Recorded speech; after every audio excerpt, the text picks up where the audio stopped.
Assalamualaikum warahmatullahi wabarakatuh. Good night viewers. You are still with me, Rahmatan Budiarti from RTV in program Breaking News. Wednesday, 18 November 2020.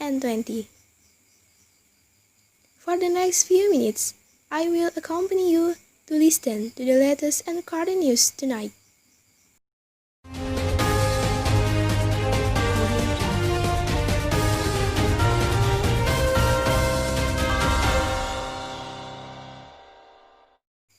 This time, we will deliver news about forest investigation in Papua, which are facing serious threats due to the expansion of oil palm plantations. Papua is home to the largest rainforest in Asia, home to the more than 300 indigenous groups. Half of Indonesia biodiversity is in Papua. However, what happens is that the conglomeration of palm oil companies is actually a targeting for business expansion. Here is the giant palm oil company from South Korea burning deliberately and illegally on its concession. As reported by BBC News, an investigation by Forensic Architecture and Greenpeace Indonesia published on Tuesday, 12 November, together with the BBC, found evidence that a giant South Korean company, Korindo Group, had burned forests in Papua to open its oil palm plantation. The investigation found evidence of fire is one of Korindo's concessions over several years with a consistent deliberate burning pattern.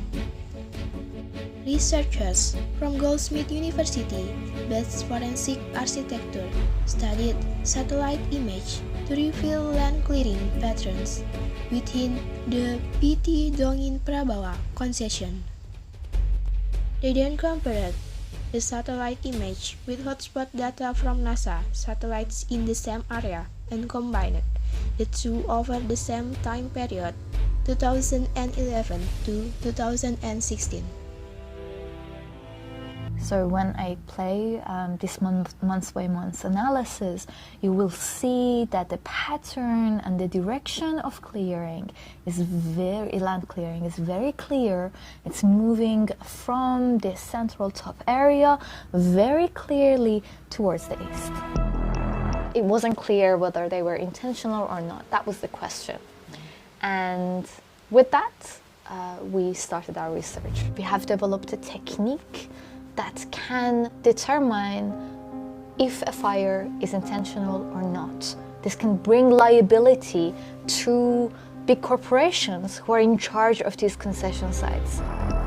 The patterns, the direction, and the speed with which fires were set matched perfectly with the direction, the pattern, and the speed with which land clearing had occurred in these concession sites.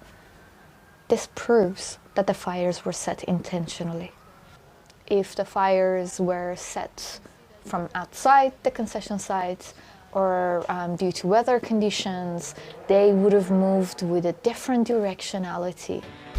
Korindo is suspected of burning forests in Papua to expand its land, because fire is the cheapest method, while forest burning is against the law. However, Korindo maintains that land clearing is not done by burning the land, but using heavy equipment, and emphasizes that the fires that occurred in the area were due to prolonged drought. Korindo also claims the fire in its concession area were triggered by resident hunting gophers hiding under rocks, an action the company says is causing huge financial losses to our operation.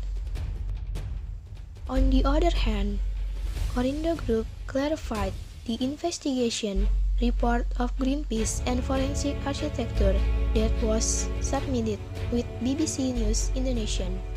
Korindo Senior Manager, Researchers Management Division Louis Leonovna in a virtual press conference on Wednesday, 18 November, said The methods used by Greenpeace and forensic architecture cannot and impossible identify the cause rather than the fire.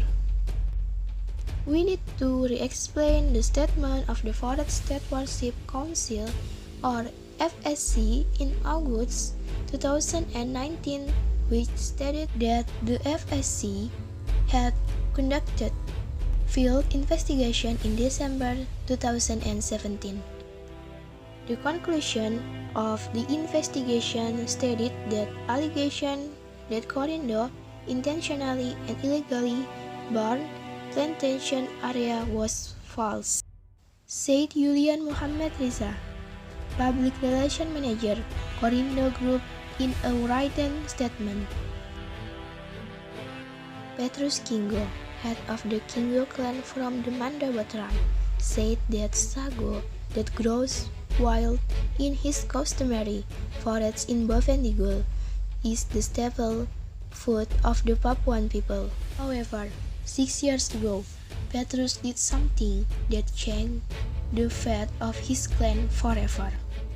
He also paved the way for Corindo to expand its oil palm plantation in Bovendigul by becoming the coordinator from 10 clans whose customary forests are now the concession area of Corindo subsidiary PT Tunasawa Erma.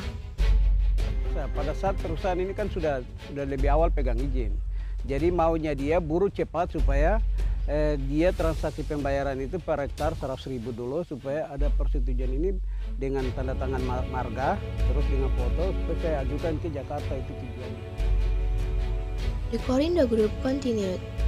Although Petrus Kingo and all other clans had received compensation payments for land release, the fact was that until now the company had never cleared any land in the entire area, so that it can be ascertained that no rights to community land are violated by the company. It can be concluded that the issues listed in the related news are not true. Corindo Group always prioritizes transparency, policies that support society, and always complies with the laws in force in the Republic of Indonesia, said Julian. Thus, the news I will present to you. And if you have some suggestions and critics about this program, please visit us at www.rtv.com. Finally, I'm Rahmatan budiarti and all of crews of RTV say, have a wonderful day. See you next time and bye-bye. Wassalamualaikum warahmatullahi wabarakatuh.